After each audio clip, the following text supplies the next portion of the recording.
Hello, mapagpalang araw na naman mga kaibigan, mga kapatid. At sana ang Diyos nawa ay suma sa inyo at suma sa atin. So ang topic naman natin ngayon ay ang kahalagahan ng sulat kamay. So, bago po ang lahat, please paki-like and subscribe sa video natin ito para po tayo makapagbigay alam ng ating mga kakilala, kaibigan, mga kasama sa buhay tungkol sa karunungan ng Diyos. So, ngayon, anong nagdaan natin topiko ay patungkol kung bakit ba nga, i-recap natin, bakit nga ba mahalaga, mas una yung tinatawag nating dasal ilagay sa bao kaysa tawag nating elemento. So, bakit nga una? So, again, sasabihin ko, dahil nung hindi pa nasimula ng Diyos ang paggawa ng mundo, andyan na po ang tawag na words o wika. So, nakasulat yon. Kaya sasabihin ko ulit. Nakasulat po yun sa John 1:1. In the beginning there was a word, and the word is with God, and the word is God. Yung Tagalog po, ang simula ay dyan na ang wika. At ang wika ay suma sa Diyos, at ang wikang yun ay Diyos din. Kaya mahalaga ang mauna talaga ang orasyon bago ang mga elemento. So ngayon naman ang topic natin tungkol sa kahalagahan ng sulat kamay sa paggawa ng sa pagsusulat ng orasyon para ilagay sa bao. Bakit po nga ba kailangan isulat kamay? Una, dahil pag tayo gumawa nito, handa tayo magsakripisyo. Kaya ang pagsusulat ng kamay ay pinakaunang pamantayan. At dito makikita at dito mo malalaman kung may lakas o hindi yung paggawa mo. So, So, ito ang ebidensya na sulat kamay. Ako po yan. So, napakarami po. Kung ano ng laman nito. So, kumpleto po. Kumpletong panalangin na dasal sa Diyos Ama. At sa pagpanawag ng ating kapakrihan sa ating sariling katawan. Sa pagtawag naman, sulat sa pagtawag sa ekipo o yung armas ng ating katawan. At lahat ng panghalina, pagkikipagkaibigan, hanggang sa depensa sa katawan, taguliwas, liwas bala, at iba pa. So, ulitin ko, ang kahalagahan ng sulat kamay dahil ito'y basihan kung gaano at ano kalakas yung pananalig mo, yung ginawa mo, ay dapat nakasulat at sinusulat mo para makikita mo, malalaman mo kung gaano kalakas ito. Kasi pag nagsusulat ka, alam mo ang puwersa. Malalaman mo kung gaano kalakas ang puwersa na iyong sinusulat. Kaya ibig sabihin alam mo na malakas yung ginagawa mo. Kasi pag ipa-xerox copy mo lang, hindi mo alam kung malakas ba yun o hindi. Kung sa totoo lang, pag ito ipa-xerox copy, mababasag, masisira yung xerox copy. Hapon nga lamang, nagpa-print ako ng Sator, Coronados. Yun, ang nangyari, hindi mag-xerox. Hindi mag-print. Kaya, ganun po. Importante yung sulat kamay para malalaman natin kung gaano kalakas ang ating ginawa. So, ganun po. Kaya, pasensya tayo sa mga yung gusto maglimos.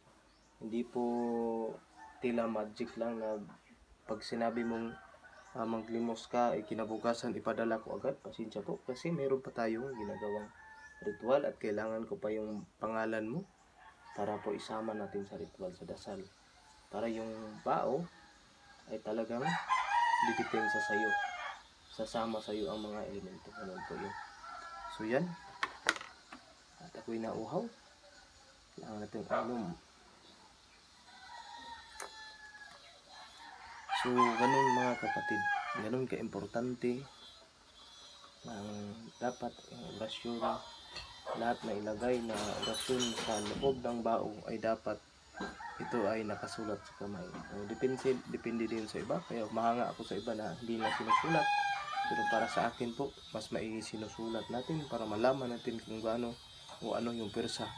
Kasi pag nagsusulat ka, alam mo na ang mga elemento ay pumapasok kasi yan ang kamay mo ay parang nagkukuryente yan. Kaya big shout out sa mga kaibigan ko at big shout out sa iyo, Bro Jaime Vicente o Bro James Vicente.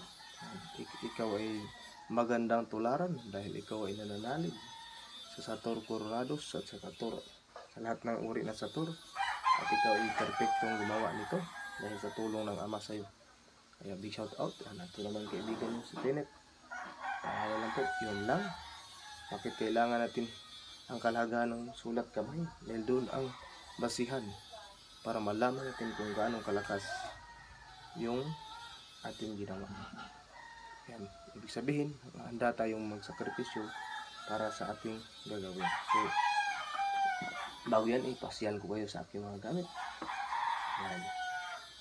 So, pansin yan, lumutang na bato. Yan, may tinawag nila yan, batong lutang. So, yan.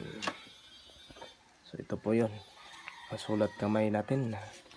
So, mapapansin nyo, napakarami po yan. Yan. So, mataas po na dasal. Yan, back to back. Ito ang dito sa harap ay pangkalahatang depensa. Ito naman sa kabila yung pangkalahatan namang panggagamot. So magkabilaan yan. So pag ito'y tutupiin, of course, ang patupi ay ito ay harap. Andito naman na sa silid.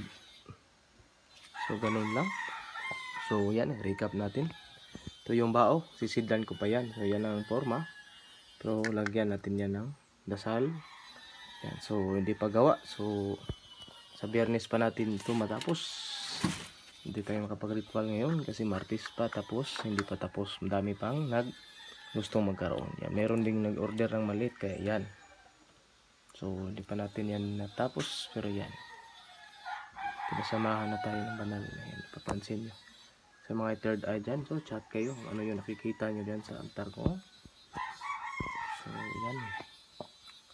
Maraming salamat. Yan. Again, balik ko yan dyan. Again, big shout out sa mga kaibigan ko, sa mga naniniwala naman.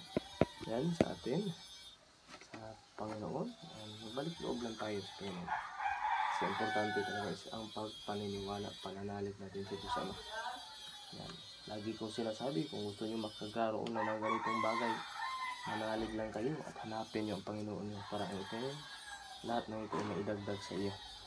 Yan lang, kasimple mga kapatid. So big shout out sa mga team Tininatics, lalo na po sa iyo, Leaders Pan Ideas, Janice Viducos, Lily Angel, Joanne with Hope's Family, Kamusikahan ko, Hani sa Balandi, Green Channel, Kiberman Studio, yan.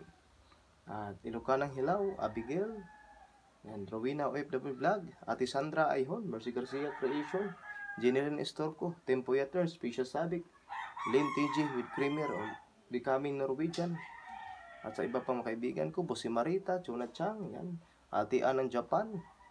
So ang dami po nating mga kaibigan na, dami pong naniwala, sa lahat pong naniwala sa akin, lalo sa iyo, Al Hussein Lakibol, yan, Noel Debon, sa lahat po na hindi ko na isa-isa dahil sa dami nyo, kaya big shout out at maraming salamat sa inyo.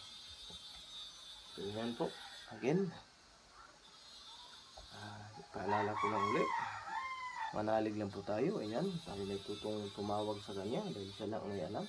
Hanapin natin ang ating Panginoon, ang ating Diyos, para po ay lahat ng bagay na gusto nating makamit ay maidagdag sa ating buhay. Yan, maraming salamat. And again, ito po yung tagapaglingkod. Huwag niyong kalimutan na mag-like, subscribe, and share. At mapalo nyo sana din yung susunod natin na video. Kaya sa susunod ko na video, bigyan ko kayo ng hint. Ang susunod naman natin ay tungkol sa 4 na elemento. Paano ba ang paglagay sa 4 na elemento? Sa elemento ng elemento ng lupa. Ito yung simbolo ng lupa. Dahil ito bato, bina, ganun. Itong murti ako, napakalaki. So, simbolo ng lupa, simbolo ng tubig. Yan, papansin nyo yan, lumubog na siya. Yan, bumalik na naman. Yan, lumubog kanina, yan, bumalik pa ba. So, yan, simbolo ng lupa, tubig, at saka simbolo ng hangin, yung ginagamit natin, awg. So, mag-specific ako niyan kung ano ba talaga, bakit ka-importante yun namang bakit sa laman ng, bakit sa simbolo ng lupa, ang ginagamit ko yung bato, at saka yung bina, yun to, tinatawag na bina. Ito yung may ginto. So, yan, at yung sinasabi na natin na mutya ng apoy, ang ginagamit na natin. Of course, ano ba yung naglalagablab mula sa langit? Siyempre, ito'y bulalakaw o meteor. Kaya ito yung parte niya. So, ito yung simbolo ng apoy kasi wala tayong kidlat. Kasi bihira lang din na may kidlat tayo. Tapos hindi yan mapasok sa bawang kidlat kasi dito sa amin sa Mindanao, walang kidlat, ngipin ng kidlat na maliit. Halos po ang ngipin ng kidlat ganito kalaki. Mas malaki pa. Isa ganito. So, yan. Ang simbolo ng hangin na tinagamit natin yung awg. Dahil yung awg ay tested na po. Yan. Pag may magnakaw sa iyo, talagang hindi makauwi sa bahay yan. Yan. Itong pagtangkaan ka naman dahil sa awg, yung kalaban mo, parang hangin lang. Paikot-ikot sa bahay mo, pero hindi makapasok. Tapos, bakit nga ba yung tinatawag natin sa mutya ng tubig, yung banawg ang ginagamit natin dahil yun talaga ang pinakamabisang panlaban sa lahat ng uri ng kulam, lahat ng uri ng budo, panggagaway, etc. sa mga paggagawa ng mga masamang elemento. Yan. So, bakit natin siya samahan ng yun, Gumamela Silis o itong 5-star. Yan, dito po kasi sa amin, ito'y tested na po. Pag nakain ng baboy, ito'y pag binaril, hindi po siya natatablan. Bakit po gumagamit ng bahay? Ito'y para sa lahat ng usog. Yan. Ito na may sa sinukuang kahoy. So, marami po tayo. Meron naman tayo ng salsagan. Mutya na salsagan. Umalog.